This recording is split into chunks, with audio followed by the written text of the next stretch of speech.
So season's on. I have the bug, so about to run this entire thing back.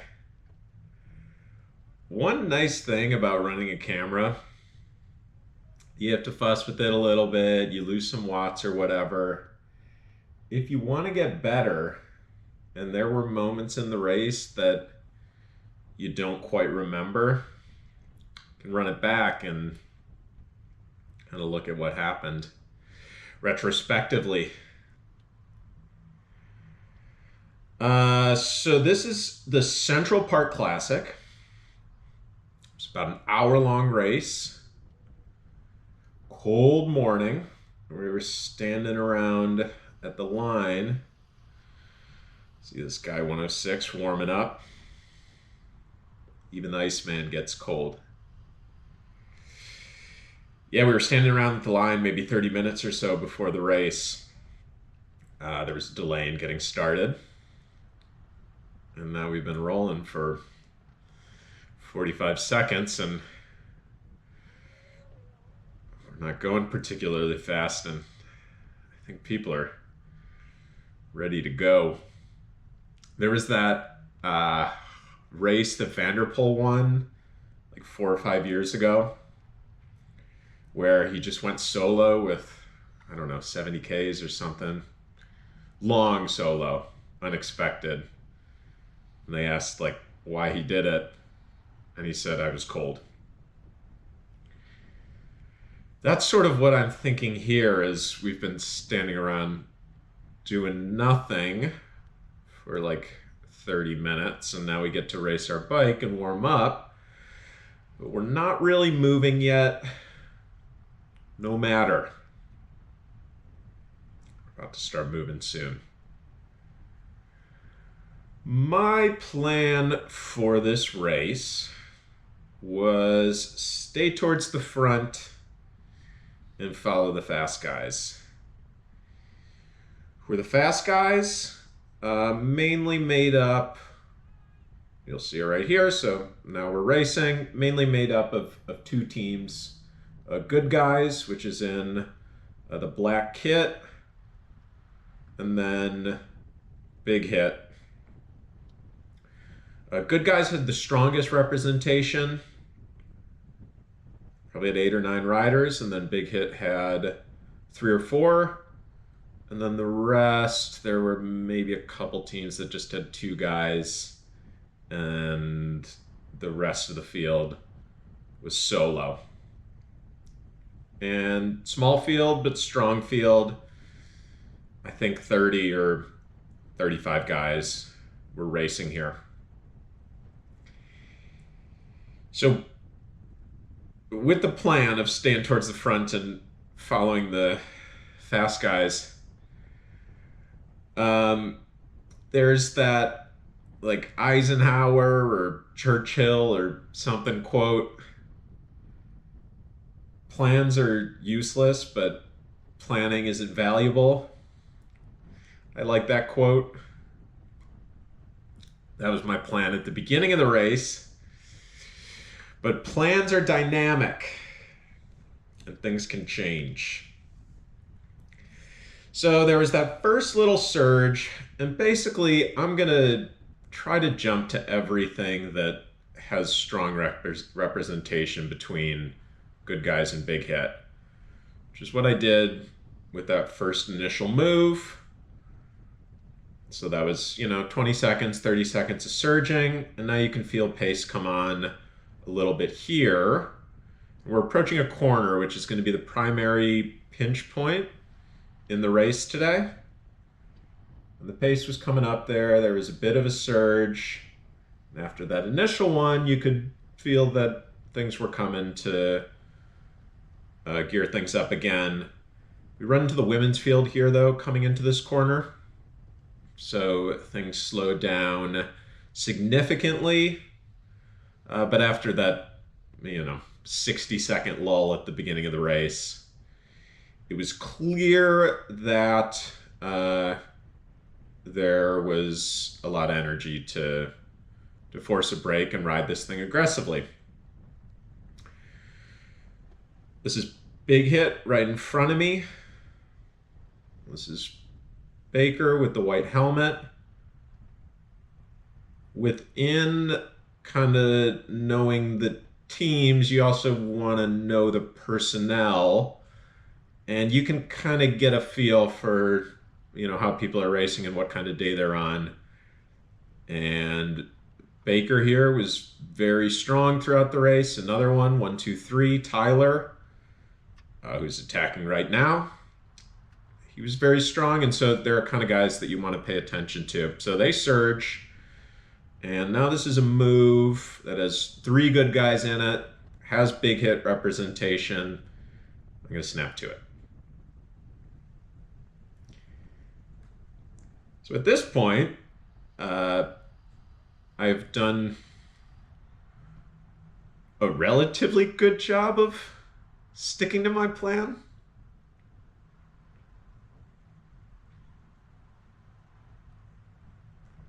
It was nice to be back racing.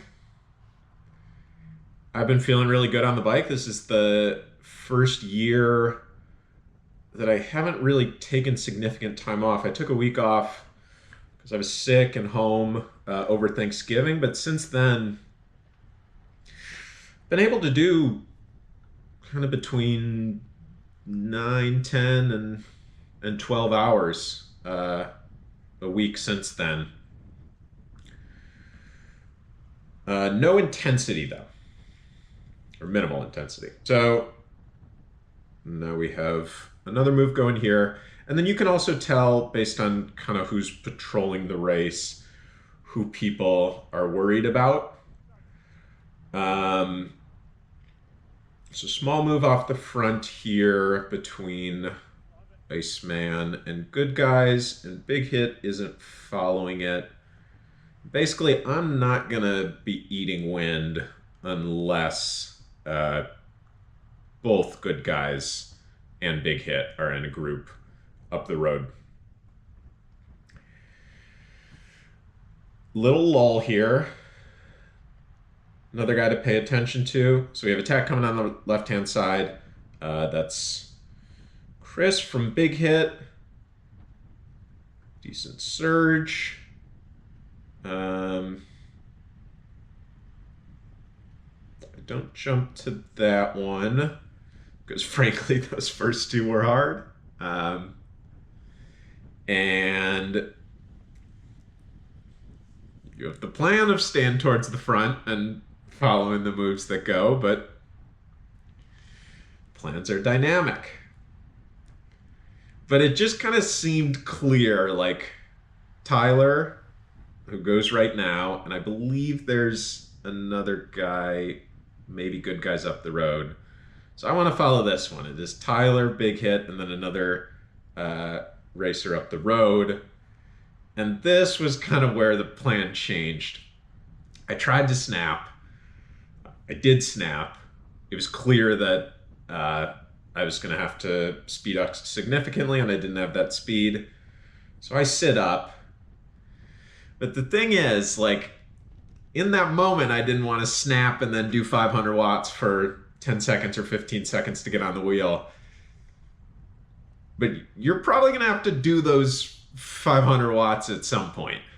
And here, like, as I'm sitting back, there was a group of 8 that got up. And this is a pretty small field. Like, normally when a little group surges, you now have, like, a huge pack that sort of absorbs you, and it's easy to get back on. But this is a very small field, and can't really see, but have to imagine that that group of 8 at the front is still hammering. It's like, here we are. I wasn't able to follow that move. And the group is going up the road. So it's never a particularly fun thing being, 7 minutes into the race. This is a great place to get dropped if you're going to get dropped. This is my favorite view in the park. But yeah, never a fun thing 7 minutes into the race to not be able to follow a move, and then this gap opens. It's like, geez, this thing's uh, going a lot faster than I am. So it was at that point when the plan changed. Still optimally. Oh. Sound just came on. Still optimally, like I'm gonna stay towards the front and follow moves that go, but now more selectively. Like instead of kind of reaching to do that, I'm gonna do it when I feel best. One thing that I get away with it here, but I find like when you have those bridging moves or whatever, even if you're kind of like in the box to try to bridge, like try to get back towards good position as soon as possible. You know, we've now been doing 180 watts for 30 seconds. It's like, yeah, I just had to put in a little effort to get back across to the group. But like when the group is sitting up, even if you're kind of in the box, like still make up position. You get away with it here because the group's fairly small. So even though I'm towards the back of the pack, there are only 15 or 20 wheels ahead. But like if you bridge and then someone decides to go right as you latch on, then your 20th wheel or 25th wheel, and you're going to find yourself in that same position, really on the back heel. So Good Guys goes again after that 90-second or so lull. I don't think a gap gets formed here. And I'm able to sit in the wheels. But I am not towards the front of the race. Ideally, you can, I don't know, what do I consider the front?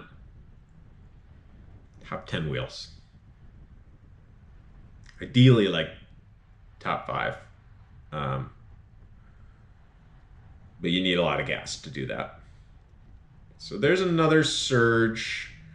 This is a 40-second hill within the course. There's another surge here. And then things kind of sit up. And I just don't want to really do that much 400 watts. So I could see that guy from Good Guys with the white socks. Like he just passed me. I'm doing 400 or something.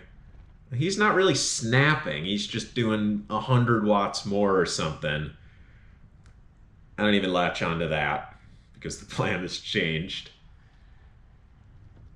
And maybe that would have been a good wheel to follow because now a group gets up the road and it has at least a couple of Good Guys riders.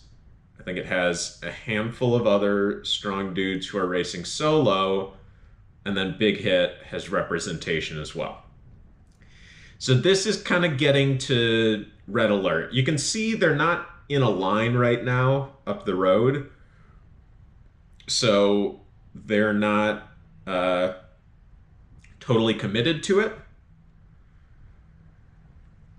And they're right there. I mean, this is a 4-second gap or a 5-second gap. But this is kind of a red alert moment where it's like representation from the two strongest teams are in a move up the road. Now, Big Hit is actually pulling right now, putting some pace in, kind of controlling things. I don't exactly know. It's possible. I don't know what the composition of the group is. It's possible there were 3 guys or 4 guys from Good Guys in that move, and so that's not exactly a position of strength maybe for Big Hit, even though they're in the move. 1 versus 3 isn't great. So Baker from Big Hit's putting in a bit of pace right now.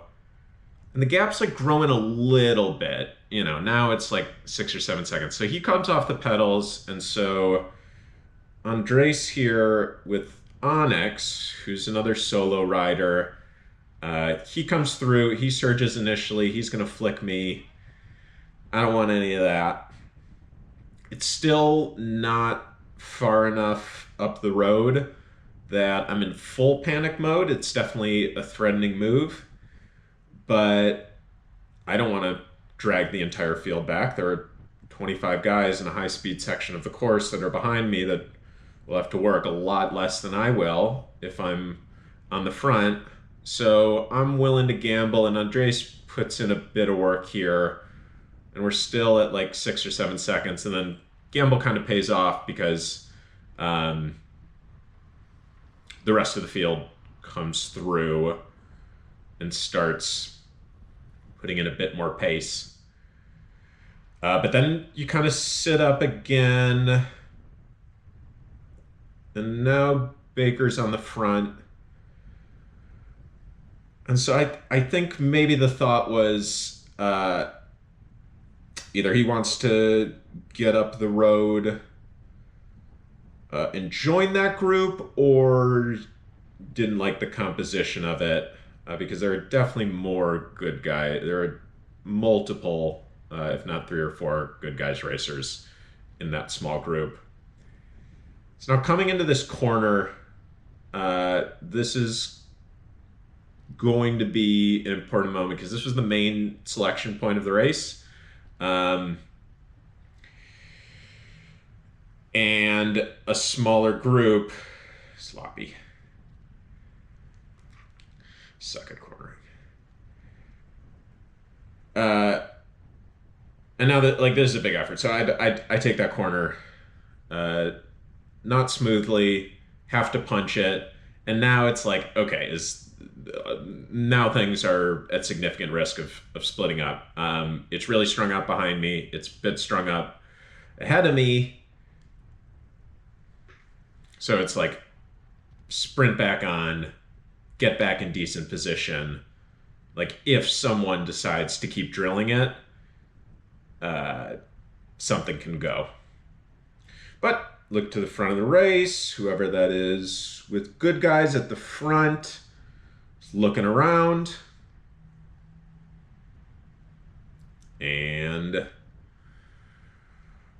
we're not drilling it again anymore.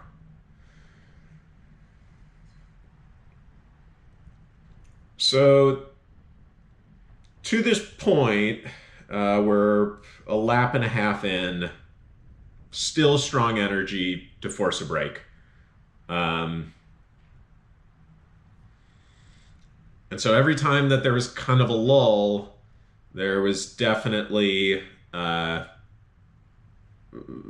was definitely important to be vigilant because something else was liable to go.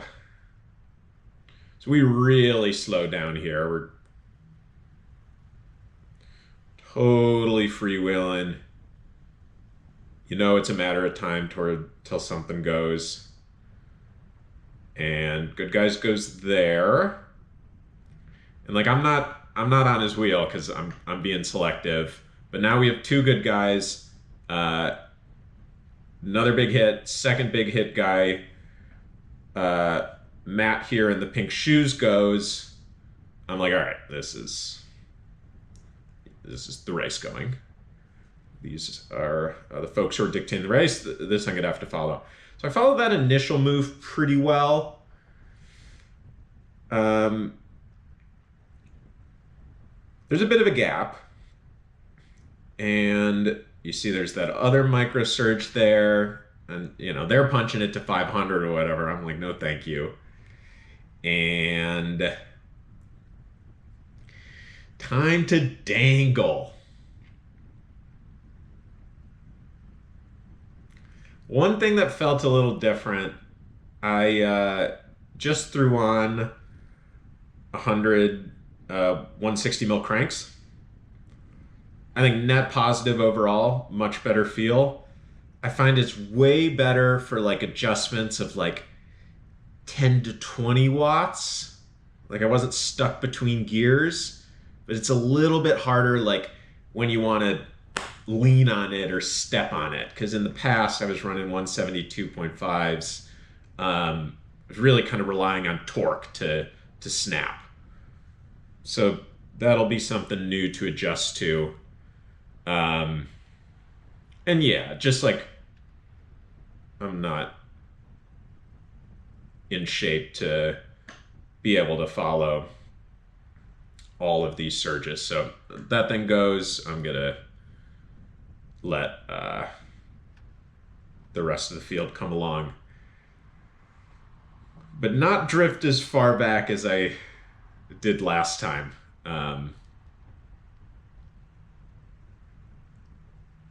Even though the plan has changed, it's pretty evident at this point. Like there were those two moves around that point, like 150 meters ago, where I tried to follow, and then it was clear, like either with the initial snap or when they kept surging, I just didn't have that gas. So now the plan is one where I'm aiming to be significantly more conservative.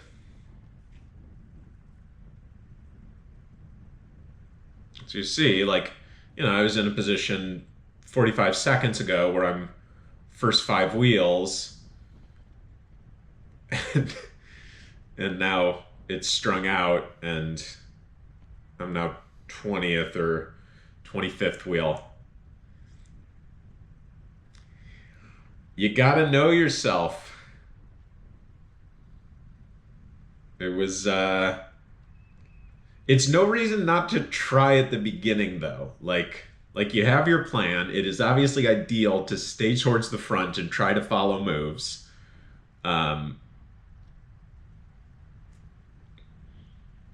But I had gathered enough data that probably wasn't going to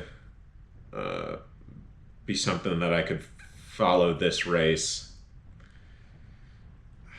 I do think you want to kind of turn that off, though, like most of the time, especially here in an hour-long race. I'm yapping. There's something going on. We're going kind of fast.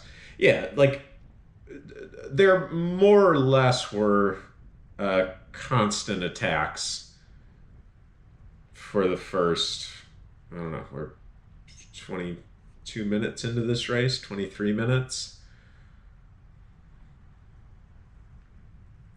So you can't go with everyone, but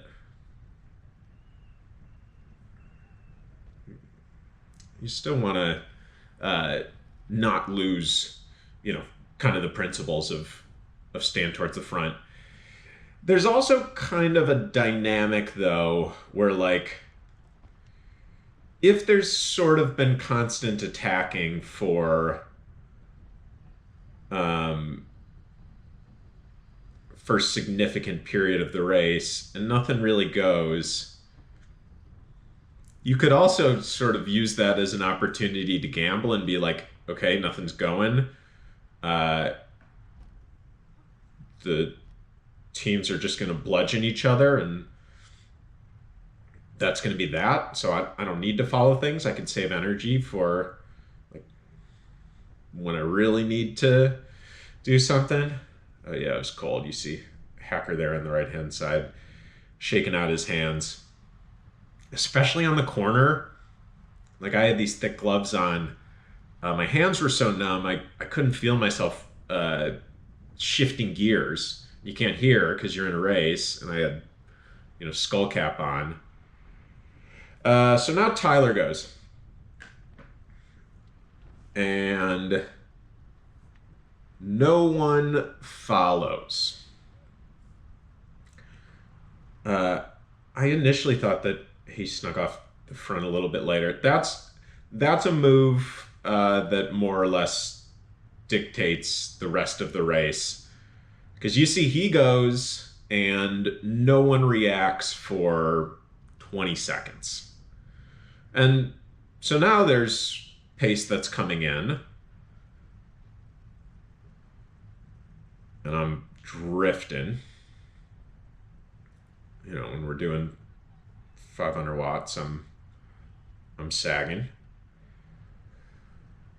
But now Tyler's up the road, and at least from kind of how he was racing earlier, like he's aggressive and on a good day, and a rider that could potentially stick something as a solo move. So he rides for good guys. So now the strongest team has a rider up the road, and pretty much everyone's hand is forced. What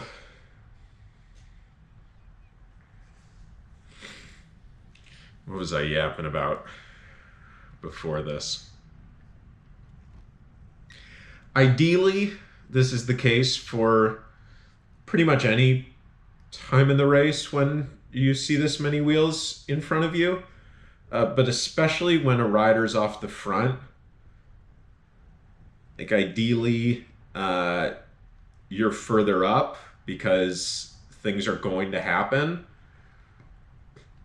And with it just being a solo rider and there not being like other big strong teams, it's unlikely that like a team, really the only other team at this point with representation is Big Hit. And given they only have 3 guys and we still have 25K to go, like it's unlikely that they're gonna commit to sitting on the front in a snap and pull it back. The thought process more likely is, how can we get off the front and not drag the rest of the field? If, you know, it's 8 versus 8. So guys are still attacking here. Like there's just a solo rider and I'm way back, so I'm just sort of stitching together what's going on. What I have to imagine though is Big Hit is attacking to try to come across. And also like good guys can really smell blood in the water at this point. I don't see who's on the front, but like if it's Big Hit, it's a great opportunity for someone else to jump across and get across the road, or get across to the move. You see some shaking of hands. We're coming into this corner, which is on the north end of the park. And because there is a pretty good variance in speed coming into this corner, you were shifting gears pretty fast. And it was just hard to feel whether or not you were shifting gears. You just gotta trust it. Put your trust in SRAM.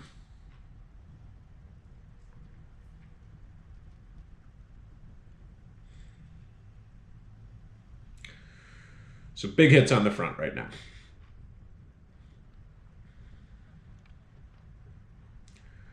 Sprinting out of it.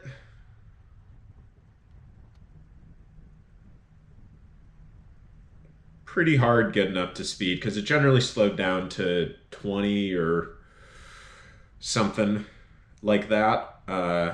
Pretty much every corner. And then it was largely single file going through it, or maybe 2 across. And so people on the front are going to go through it way faster. So you pretty much had to sprint to get up to speed out of that corner every single time. It was situations like this where the cranks were really nice. When it kind of like gets grindy a little bit and there's a change of pace and you might be stuck between gears, I found that having the shorter cranks allowed you to sort of make, 10 to 30 watt adjustments with cadence a lot easier than, shifting into a harder gear and kind of like mashing it, or staying in an undergeared situation and really having to get over a gear with a longer crank. So I've been a fan initially of these 160s. All right, Tyler's still up the road. And that's Big Hit on the front. We have Matt here from Big Hit in the orange shoes. He was looking around 10 seconds ago. He's sort of moving up. What does that probably mean? He's going to go. Especially with Big Hit putting some pace on the front. So he goes. And Good Guys is on it. They got like 3 guys jumping straight to the wheel.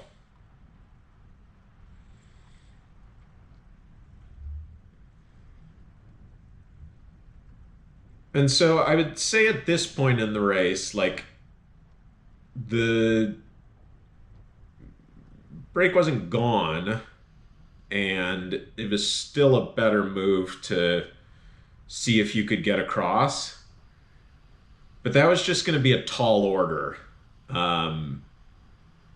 because Good Guys had such strong representation. It was really unlikely that a rider was going to be able to get up the road. Like, Good Guys had kind of unlimited control. So actually at this point, Baker's kind of coming back. He just popped out of the screen. But he's on the left-hand side in the blue bike. And he's about to start talking with Iceman here. This guy, orange bike, and then 132 ahead of him. Because I think they might be the only other group with more than one. They're the only team with more than one racer. So he's kind of saying, like, you got to pull it back with us. It's just bickering. But basically, that was sort of a shift in strategy, I think, from like trying to get across to then now Tyler's been off the front for 2/3 of a lap, 3/4 of a lap, and there have been 3 moves or something like that that have tried to get off the front. And like, I mean, look at this right now. Like, it's just an army of Good Guys. It is fairly clear that nothing's gonna get off the front without them stepping to it. There's a man on the left-hand side. He putting in some pace. And then Baker goes. And once again, you're just gonna see, like, here's the Good Guys army. There are 7 guys ahead of me right now. One's Baker attacking, and then 4 of them are Good Guys following.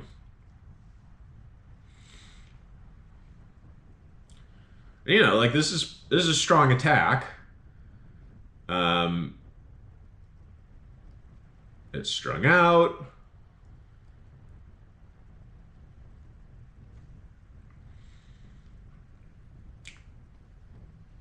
Doing 30 or whatever.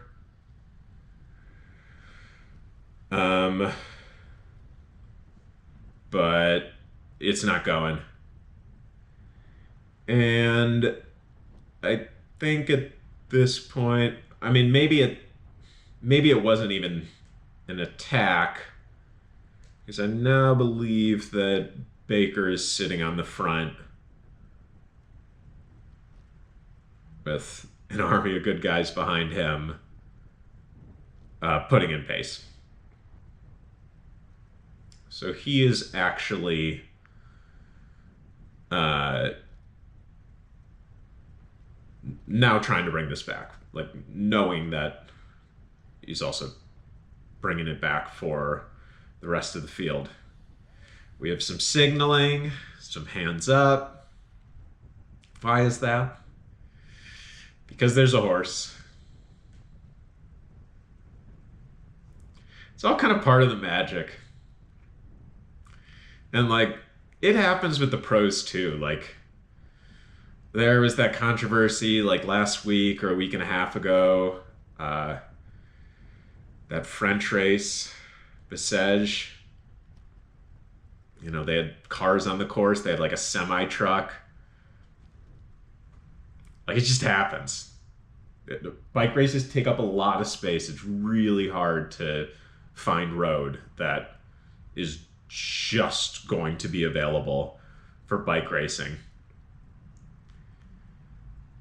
And then a friend sent me a clip recently. I hadn't seen this before. I don't know when this happened, but there was a clip of Demi Vollering off the front, and then she just starts screaming at one point, and it's because there's a horse, like galloping, like trotting right in front of her.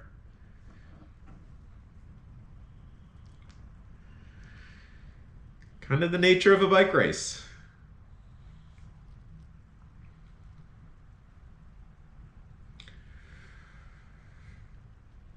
About 2 laps to go. Finish line is at the top of Cat Hill, which is the little riser that we're about to approach and where Tyler attacked and got away a lap ago.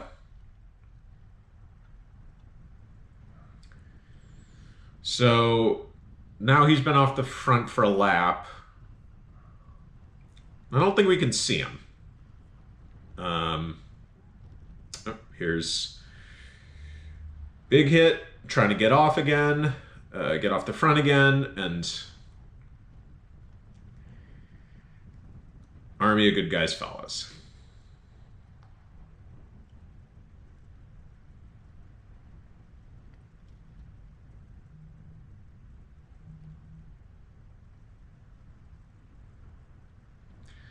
Probably an attack, but also just like an injection of pace.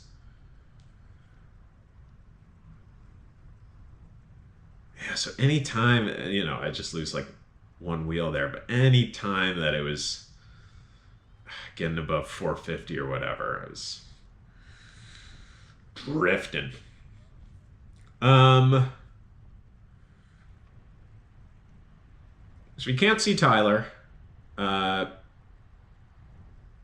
But now a new rider, solo rider, Mudguard Matt, he starts putting in work on the front.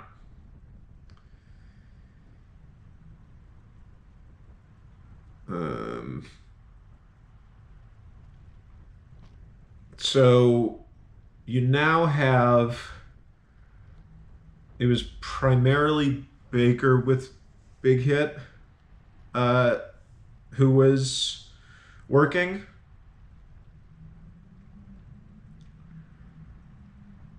Possible that they had decided that they were riding for Matt. And then this guy, Mudguard Matt, who's on the front right now, and he starts working as well. Solo rider. Is this advisable? Generally not.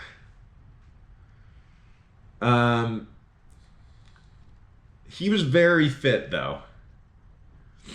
He was instigating and jumping to lots of moves at the beginning of the race.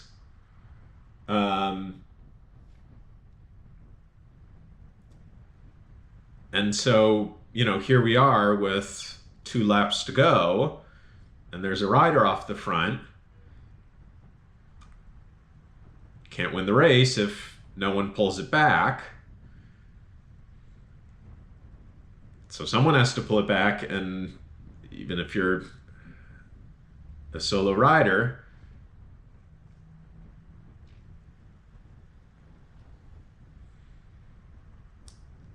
like pulling it back and dragging the rest of the field is what gives you a better chance of winning. Obviously, like, you're spending a lot of energy, where he's sitting on the front right now, dragging along the rest of the field. I'm chilling.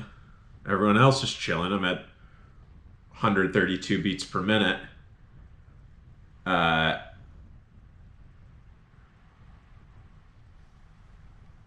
He's probably not sitting on the front. But you can't win if no one works. And then there's also the just like little thing, and I think it's probably safe to say that a majority of the guys in this field enjoy burning calories. Probably have a TSS target for the day. Can obviously make that up after the race, but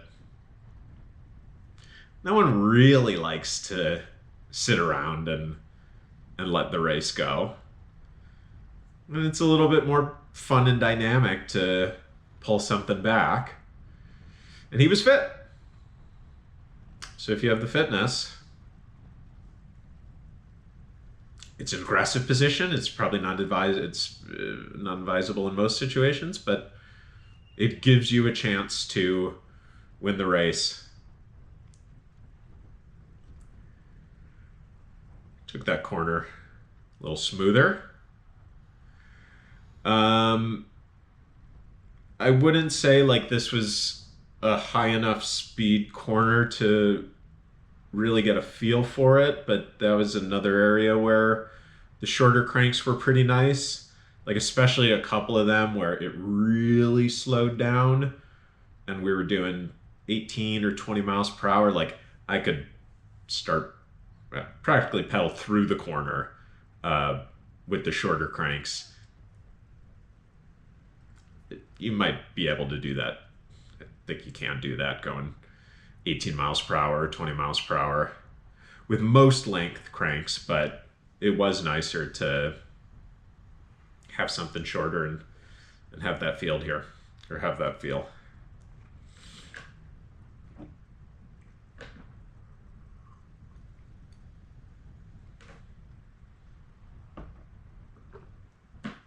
It's a lot easier to sit towards the front of the race at this point. No one's jumping.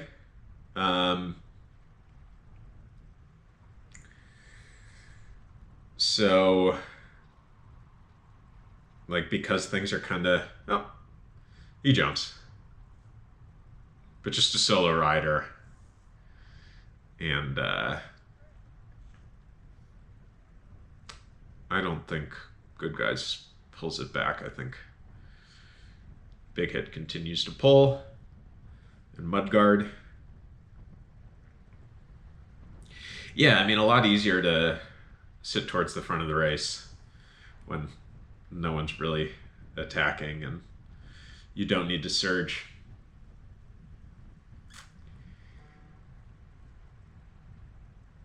So from a training perspective, I think I was talking about it at the beginning of the race. I've been able to ride very consistently for the last 2 months or 3 months, but lower intensity. In the last month or so, I started adding in a bit more intensity, but mainly through like threshold efforts, threshold on, climbs when I'm going outside, or kind of like 3x10 workouts or 4x10 workouts. So like, it's not like I've been doing purely endurance through the off season, but practically nothing above 350 watts. So,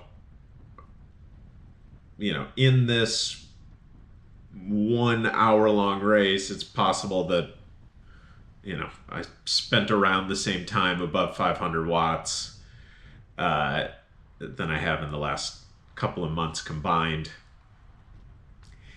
And it's just like very helpful to get into a race as soon as possible, just so that you can gauge how you need to work and what you need to tweak. The first race is always kind of fun because you probably haven't raced in a while. You're not exactly sure where you're at, and so there's like a bit of mystery there. And chances are you're not going to be in wonderful shape for it unless you've been training specifically for it. But it allows you to set a pretty good baseline for where you might be. So kind of my main takeaways, and one of these is just like an always thing with training, and then another is a little bit more specific to this race and a lot of the racing that I'll be doing. Can always use 10 more watts, 20 more watts on threshold. I'm not going to be gaining 20 watts, but just getting a little bit fitter is always helpful. Like I think of one of the moves that I followed earlier in the race, or just like the situations where we're kind of cresting the top of the hill and we're doing 450 or 500 and I'm just getting distanced a little bit. When your threshold's a little bit higher, that's going to hurt less. You're going to be more comfortable in positions like that. And that just like I find continues to come through consistency and getting fitter. Another signal, and you know what that means.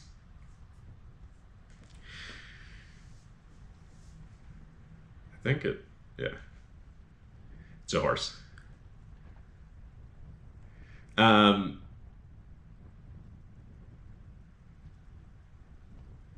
So you can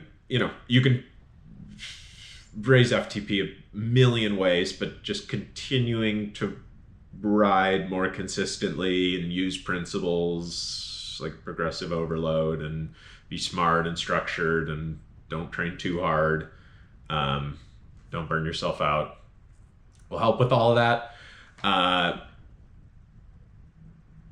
And that can just come as the season continues.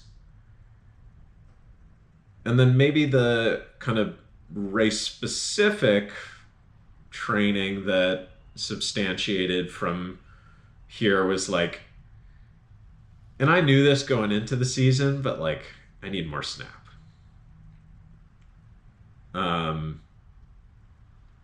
And like snap and bridge. If you have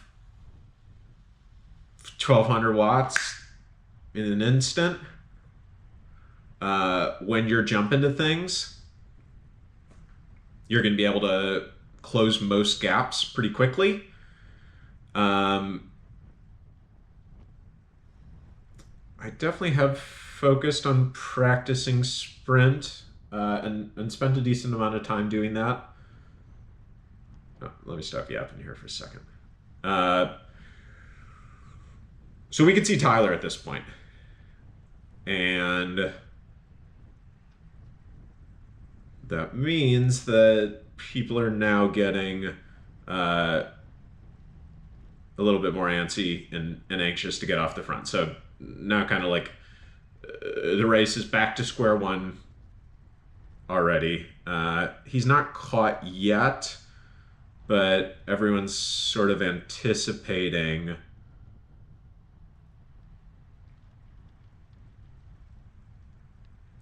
and this made it somewhat clear, like, so you can see him there. Um,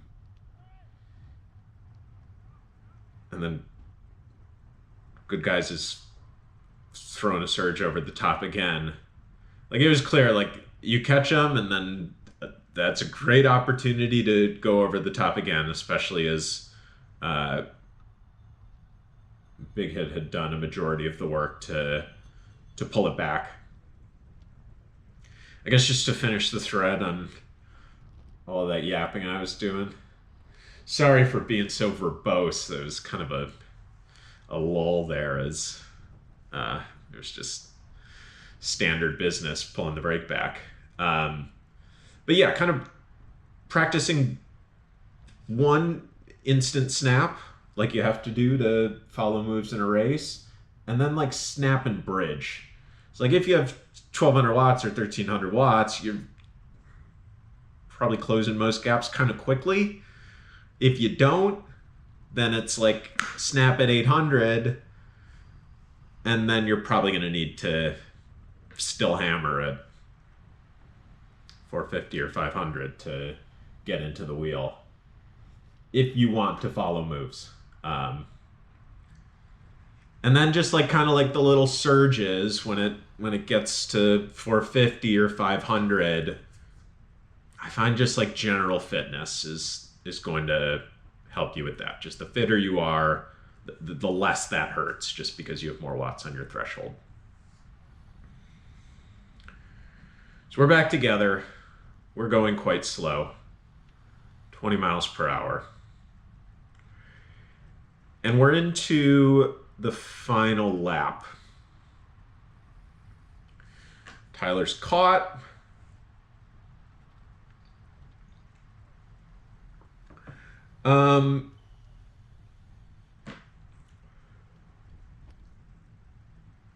Good Guys is still clearly in the strongest position. They haven't had to do any work for 2 laps. They have a handful of guys who are strong attacking riders, and then they also have likely the 2 strongest sprinters in the field. I believe that was Mudguard Matt that just went off the front.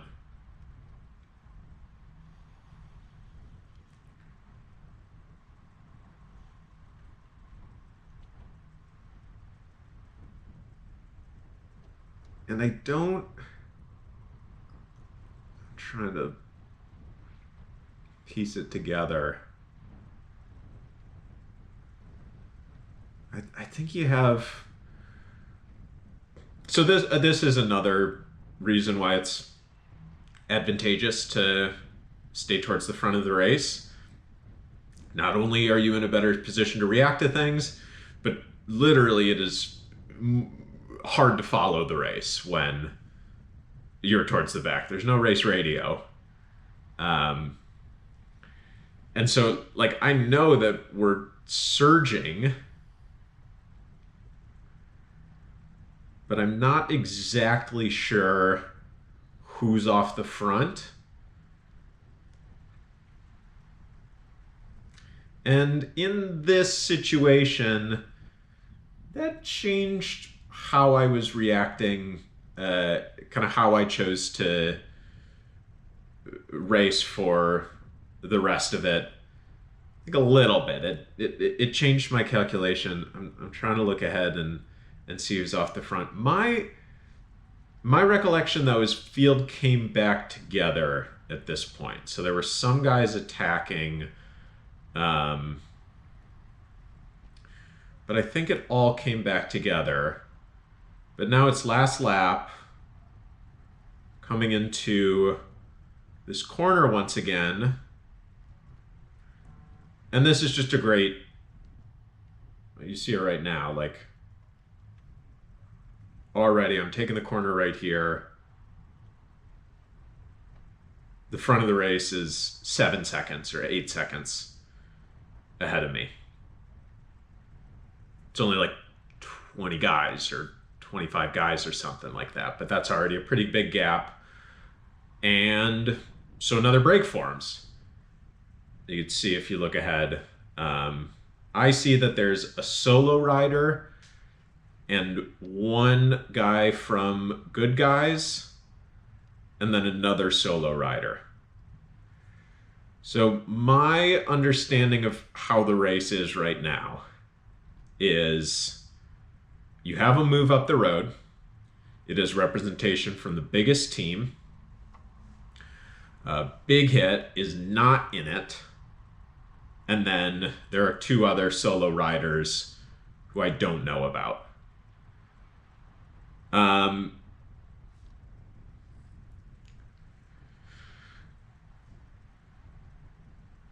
And trying to look, so look up the road there. Let's count the gap. They're crossing now, so it's 1, 2, 3, 4, 5, 6. All right, enough Sesame Street. It's like a 10-second gap.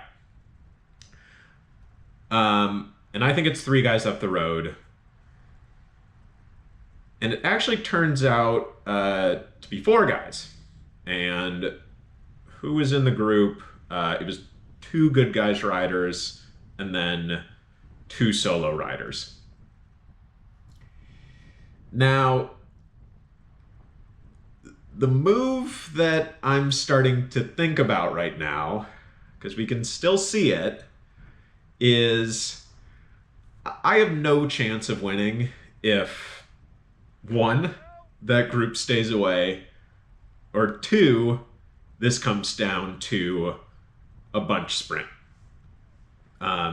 These 2 guys right here with Good Guys, 120, Hacker and Cormac, I can't see their numbers right now, 128, and then right in front, probably the 2 strongest sprinters in the field. I have no chance of beating them in a sprint. I also have no chance of winning if this group stays up the road. My approach, though, is one of like incremental progress. Like my race results last year, like 80% of them were between 11th and 18th place. And so instead of like jumping from that to winning, sort of my mindset is like, I think I play back a number of those situations and I'm like, okay, I probably couldn't have won any of those races, but I could have gotten like 5th or 7th in most of them. So why don't I get better at doing that before I start trying to win races? This all goes to say, I'm thinking and playing around with the fact, and like my heart rate's low, or and I haven't had to do any work for like 2 laps. It's no guarantee that I get across to that move, but that is the move that optimizes, that creates the best chance for me to win the race. There's no chance that I win if it comes down to a sprint. There is, I don't know, certainly not 100% chance that I even get across to that move. And then there's no guarantee that that move stays up the road. But that is what optimizes for my chances. And then like the further calculus, ultimately, like I'm overanalyzing it right now. It came down to the fact that I just didn't have the balls to make the move. But like, is there a better chance, even if I finish last out of that small group, assuming that I get across, is there a better chance of getting a top 5 that way than letting it come down to a bunch sprint and getting a top 5 there? Part of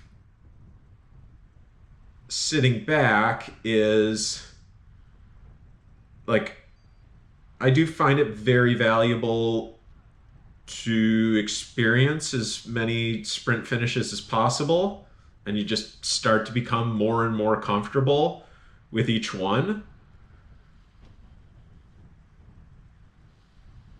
You definitely like need punch to do well in sprints, but it's kind of as much about positioning and timing.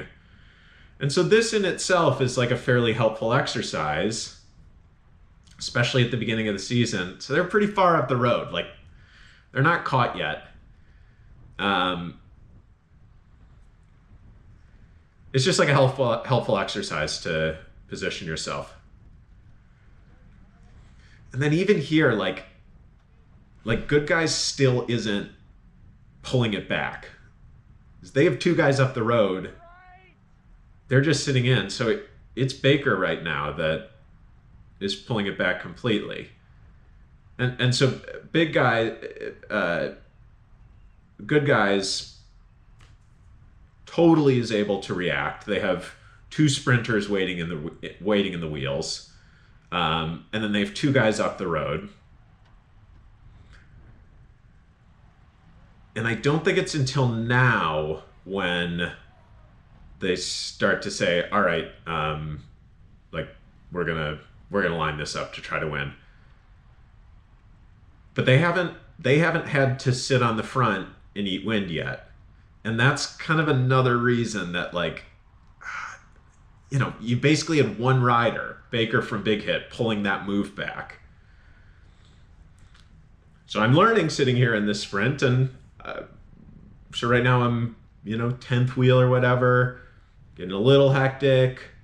I'm able to slot on to a decent wheel here. Yup. Pretty good sprinter, strong racer. I was able to avoid a good amount of riffraff back there. I'm not going to win this thing. There's a whole lead out train in front of me. But it was better positioning. So we don't catch him until now. And then this is the last guy from the break right there. So 180 meters. If someone gets across, like, are they going to go 15 seconds faster? Probably not. But it's something to learn from. Back to my sprint.